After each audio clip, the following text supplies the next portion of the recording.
Me apaixona essa pergunta. O que é que te transborda? O que é aquilo que é tão grande dentro de você que você precisa falar sobre isso para o mundo? Uma pedagogia que se propõe, libertadora, dialógica, necessita de tempo. Por meio da arte, ele pode se expressar com liberdade. Isso é revolucionário, isso é lindo. Bom dia, eu sou Keila Fonseca, eu sou professora de teatro no Instituto Federal de Educação, Ciência e Tecnologia do Rio Grande do Norte, na cidade de Natal. E atualmente eu coordeno o Núcleo de Arte do Campus Natal Centro Histórico, em especial focando no teatro e articulando projetos de ensino, pesquisa e extensão no fazer teatral.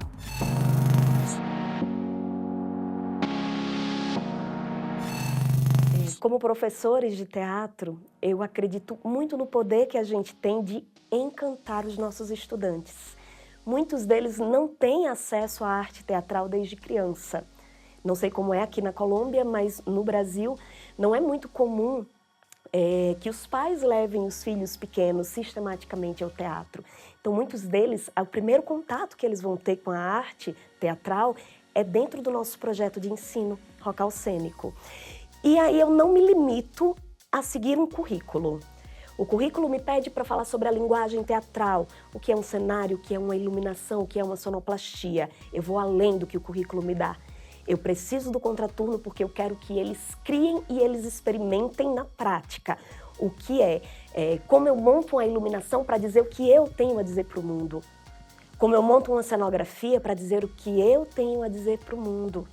Como é que eu entro em contato com um texto teatral, com um autor clássico. Então, o trabalho da gente como professor de teatro é criar este encantamento pelo aluno, do aluno, por ele mesmo, sabendo que ele pode pensar por conta própria, que ele consegue encontrar esses transbordamentos pessoais e ele consegue, ouvindo o outro, entender quais são os transbordamentos coletivos e entender que, por meio da arte, ele pode se expressar com liberdade. Isso é revolucionário, isso é lindo.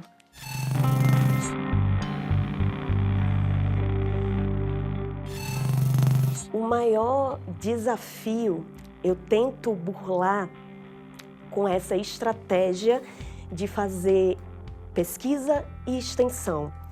É a limitação de carga horária que a gente tem no ensino de teatro no Brasil. No IFRN, o ensino de teatro ele é dentro de um componente curricular chamado arte e a gente tem apenas um semestre letivo dedicado ao ensino de teatro, com 2 horas aulas semanais de encontro.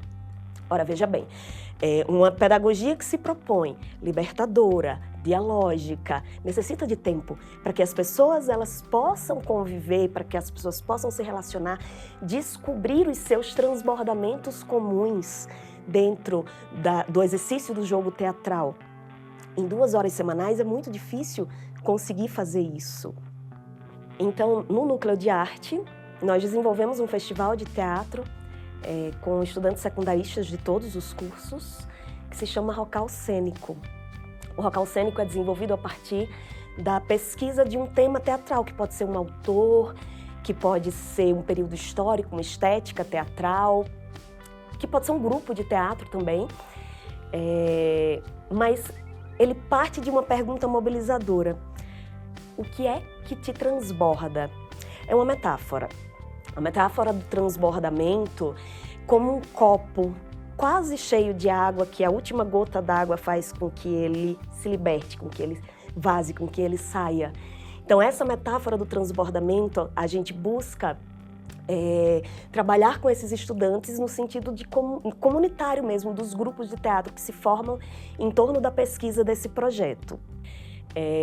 Professor Bruno, professor de espanhol, conheceu o audiolivro de Paulo Freire, Maestro de los Maestros, que a UPN produziu aqui, e me mostrou esse audiolivro em 2024. Sabia de meu apreço por Paulo Freire e sobre o trabalho que eu vinha desenvolvendo junto ao Núcleo de Arte com o Rocal Cênico, e me apresentou a proposta, e a partir disso a gente desenvolveu uma proposta de traduzir a obra Paulo Freire, Mestre dos Maestros, para a língua portuguesa, articulando também a pesquisa teatral e a extensão teatral, agora com essa parceria com a Pedagógica Nacional de Colômbia. Então, dentro dessa perspectiva, eu desenvolvi uma estratégia. É uma estratégia de ter o meu aluno mais tempo junto comigo e junto com a pesquisa teatral. E essa estratégia parte justamente de trabalhar no contraturno com projetos diferentes, projetos de extensão e projetos de pesquisa.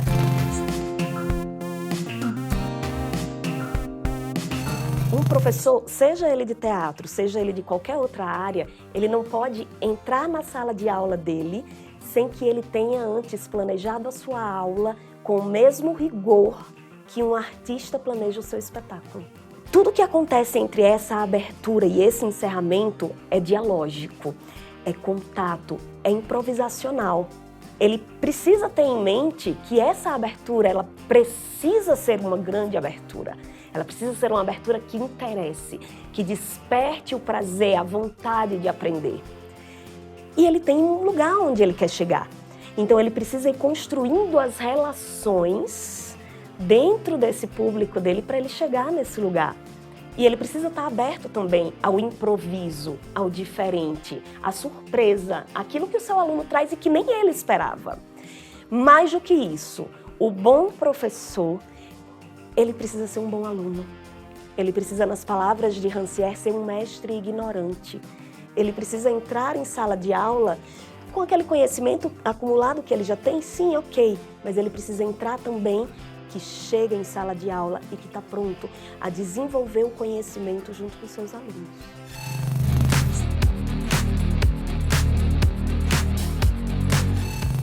O professor de teatro, quando ele entra numa sala de aula, ele precisa motivar o seu aluno.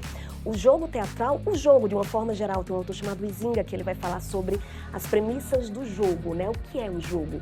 Um jogo teatral, ele precisa da liberdade. E a liberdade, ela está em torno do querer participar. Você não pode obrigar o seu aluno a fazer teatro. Você precisa encantar o seu aluno a querer dizer algo através do teatro. Percebem a diferença? Não é trazer um conteúdo, porque obrigatoriamente o currículo diz que você tem que tratar aquele conteúdo. É encantar o seu estudante com a possibilidade dele de brincar, de ser lúdico, de dizer o que ele quer a partir daquela experiência. Então, o trabalho do professor de teatro é um trabalho de encantamento também. Ele precisa trabalhar com a ludicidade dentro de sala de aula para que o seu estudante ele queira fazer. Ninguém faz teatro obrigado. Ninguém faz um bom teatro obrigado. Quando a gente trabalha com um estudante secundarista, a gente não está formando artistas. A gente está formando seres humanos para a humanidade. Entendem? A gente está formando pessoas, cidadãos pensantes para a liberdade.